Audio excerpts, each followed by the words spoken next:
নমস্কার বন্ধুরা। আইপিএল মানেই মাঠে হাড্ডাহাড্ডি লড়াই, আর দিল্লি বনাম লখনউয়ের এই ম্যাচে উত্তেজনার কোনো খামতি ছিল না। ম্যাচের শুরুতেই আমরা দুই দলের মধ্যে এক সমানে সমানে টক্কর দেখতে পাই, কিন্তু লখনউ সুপার জায়ান্টস শেষমেশ 18.4 ওভারে মাত্র 141 রানে গুটিয়ে যায়। ম্যাচের টার্নিং পয়েন্টটা কোথায় ছিল জানেন?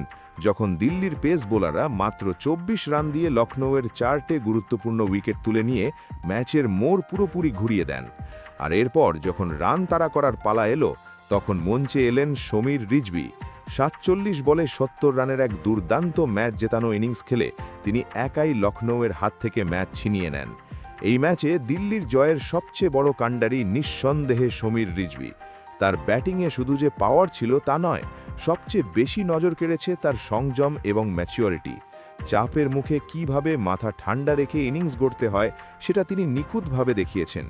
অন্যদিকে দিল্লির বোলারদেরও সমান কৃতিত্ব প্রাপ্য। লখনউয়ের মতো একটা পাওয়ার প্যাকড ব্যাটিং লাইনআপকে মাত্র 141 রানে আটকে রাখা মুখের কথা নয়। টি নটরাজন, কুলদীপ যাদব এবং অক্ষর প্যাটেল এই ত্রয়ী অত্যন্ত গুরুত্বপূর্ণ সময়ে উইকেট তুলে নিয়ে লখনউকে রীতিমতো ব্যাকফুটে ঠেলে দেন। আর হ্যাঁ, লখনউয়ের কথা যখন হচ্ছেই, তখন মহসিন খানের কামব্যাক স্পেলটির কথা না বললেই নয়।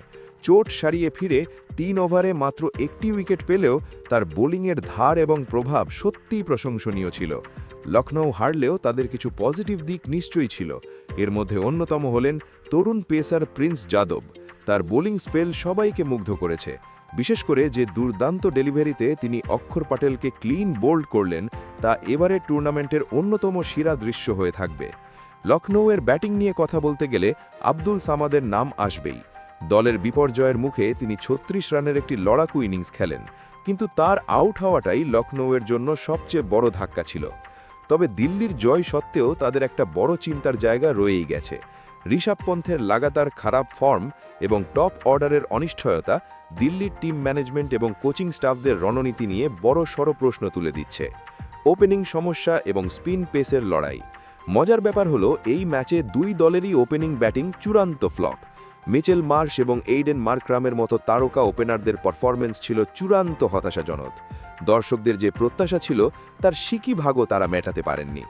লখনউয়ের ব্যাটিংয়ের মেরুদণ্ড ভেঙে দেওয়ার মূল কারিগর ছিলেন ওই কুলদীপ এবং নটরাজন। তবে রান কম থাকলেও লখনউয়ের পেস ব্যাটারি কিন্তু নিজেদের জাত চিনিয়েছে।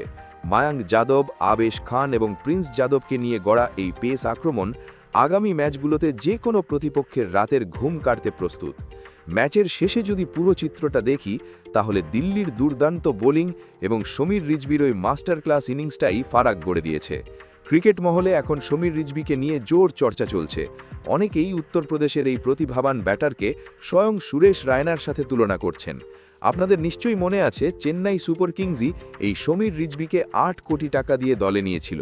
সেই দামের প্রতি তিনি কতটা সুবিচার করতে পারেন সেটা আজকে প্রমাণ হয়ে গেল।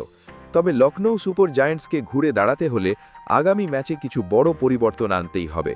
বিশেষ করে তাদের ওপেনিং জুটি এবং ব্যাটিং ডেপথ, এই দুটো জায়গা দ্রুত সমাধান না বের করলে টুর্নামেন্টে টেকা মুশকিল হবে। তো বন্ধুরা, আপনাদের কি মতামত? সমীর রিজভি কি সত্যিই সুরেশ রায়নার যোগ্য উত্তরাধিকারী হতে পারবেন? আর লখনউয়ের পরের ম্যাচে ওপেনিংয়ে কাকে দেখা উচিত বলে আপনারা মনে করেন? আপনাদের মূল্যবান মতামত অবশ্যই নিচের কমেন্ট বক্সে লিখে জানাবেন।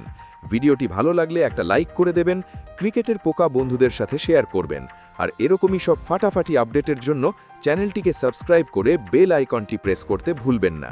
দেখা হচ্ছে পরের ভিডিওতে। ততক্ষণ ভালো থাকবেন, ক্রিকেটের সাথে থাকবেন।